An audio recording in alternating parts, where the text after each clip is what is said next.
ఆదికాండం 50 అధ్యాయం 24 వచనం.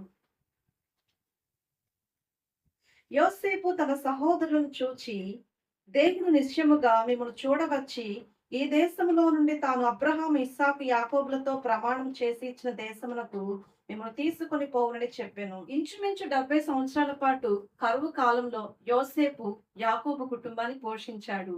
తన మరణ కాలం సమీపించినప్పుడు, తను ఈ లోకయాత్రను వదిలేస్తున్నానని అర్థమైనప్పుడు, తన యొక్క కుటుంబం వారితో ఈ మాటలు చెప్తున్నాడు.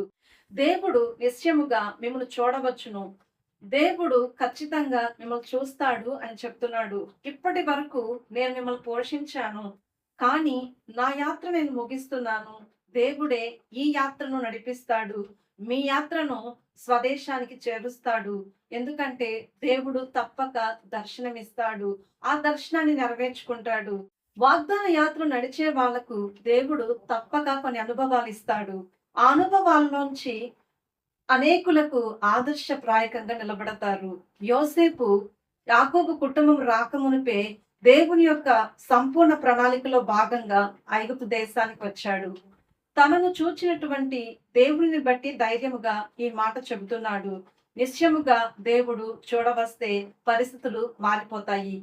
అక్కడ కూడా యోసేపు ధైర్యముతో మాట్లాడుతున్న మాట, మిమ్మల్ని ఖచ్చితంగా దేవుడు చూస్తాడు. ఈ ప్రాంతానికి, ఈ దేశానికి రావడానికి కారకుడైన దేవుడు తిరిగి స్వదేశానికి, వాగ్దత్త ప్రాంతానికి, పితరులకు ఇచ్చినటువంటి స్వాస్థ్యానికి మిమ్మల్ని తీసుకెళ్తాడని అభయమిస్తున్నాడు, బలపరుస్తున్నాడు. యోసేపు మరణం తరువాత కొన్ని వందల సంవత్సరాలలో లక్షలాది మంది ప్రజలుగా ప్రబలారు. యోసేపు లేనప్పటికీ దేవుడు వాళ్ళని చూడవచ్చాడు.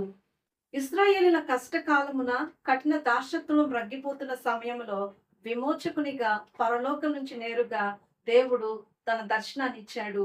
మండుచున్న పొదలో మోషేను పిలిచి అతన్ని మహానాయకునిగా చేసి, పితరులకు వాగ్దానం చేసిన పాలు తేనెలు ప్రవహించే దేశములో వాళ్ళని నిలబెట్టాడు. దేవుడు నిశ్చయముగా మిమ్మల్ని చూడవచ్చును.